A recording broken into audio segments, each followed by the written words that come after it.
guys, welcome back di Jason Amos Show.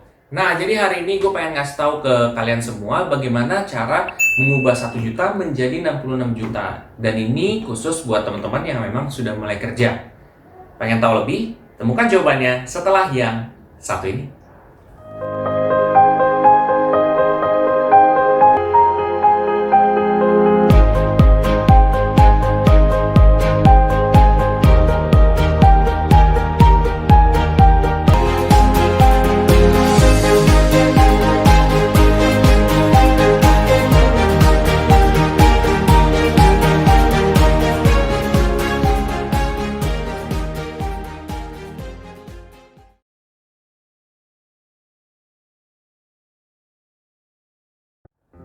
Oke, jadi kita mulai aja ya.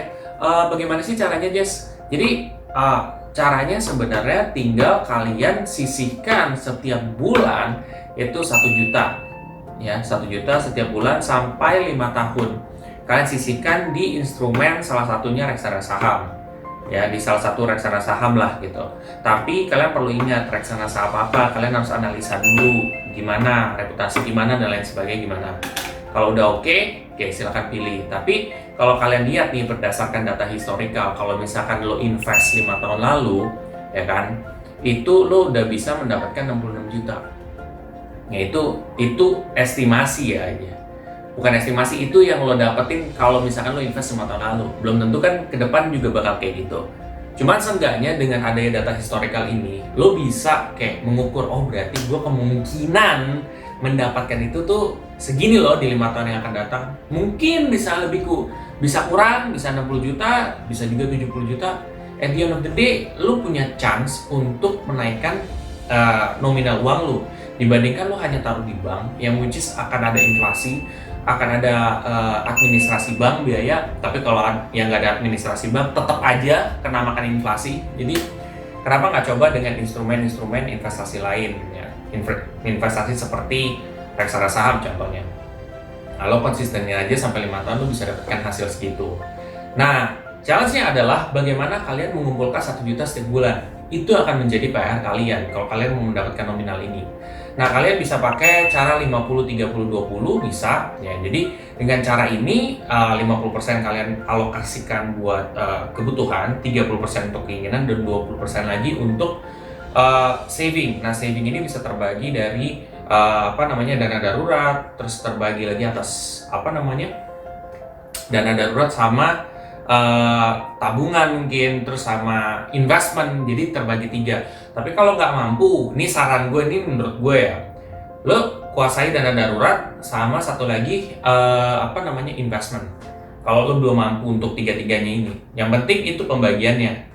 Itu bisa jadi saran lo juga. Tapi kalau misalkan menurut lo itu juga sulit, caranya adalah ya udah semaksimal lo berapa lo untuk investasi, lo taruh di situ misalkan 500.000 atau 400.000 dari hasil gaji lo setiap bulan. Nah, nanti lo cari job tambahan, entah 1 minggu lo tetap harus kerja. Capek dong, Jess? Iya, pasti capek. Kalau lo mau mendapatkan nominal gede, itu pasti lo harus berkorban gede gitu. Nggak ada lo mau dapat hasil yang besar, lo nggak ada berkorban gede gitu. Jadi hasil besar pasti risikonya juga besar, Pak, gitu. Lo mau ngapain aja juga kurang lebih kayak begitu gitu loh.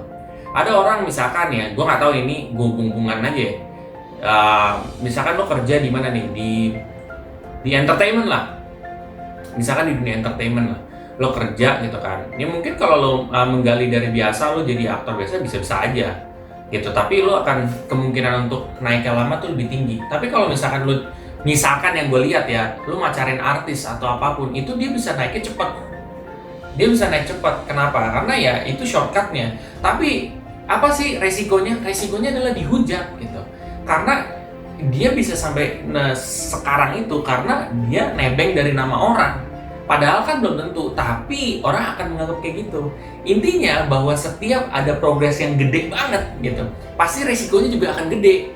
Pertanyaannya, tahu apa enggak risiko itu gitu. Sama seperti investasi itu seperti itu gitu.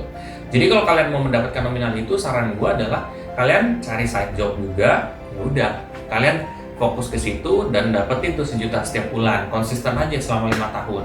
Nah, nanti kalian bisa lihat hasilnya sendiri gitu kan. Coba kalian bayangin kalau misalkan kalian nggak invest dari sekarang, oh nanti-nanti aja, oh nanti-nanti aja. Pada akhirnya nominal segitu kalian bisa jadi nggak punya di kedepan hari. Gitu. Kalian hanya bermimpi doang. Tapi kalau kalian kumpulin, misalkan nggak mampu 1 juta juga deh, 500.000 atau 300.000, ya udah gitu. Ujung-ujungnya nominalnya juga akan gede di kedepan hari. Gitu loh. Jadi lebih baik lo mulai dibandingkan lo tidak mulai sama sekali gitu. Dan lo juga bakalan dapat hasilnya dan lo sendiri juga yang merasakan hasilnya di kedepan hari. Oke guys, kalau kalian merasa video ini sangat bermanfaat, kalian bisa share aja ke teman-teman kalian yang lain. Dan jangan lupa untuk subscribe, like, dan komen di video gue. Sampai jumpa di video gue selanjutnya. Terima kasih.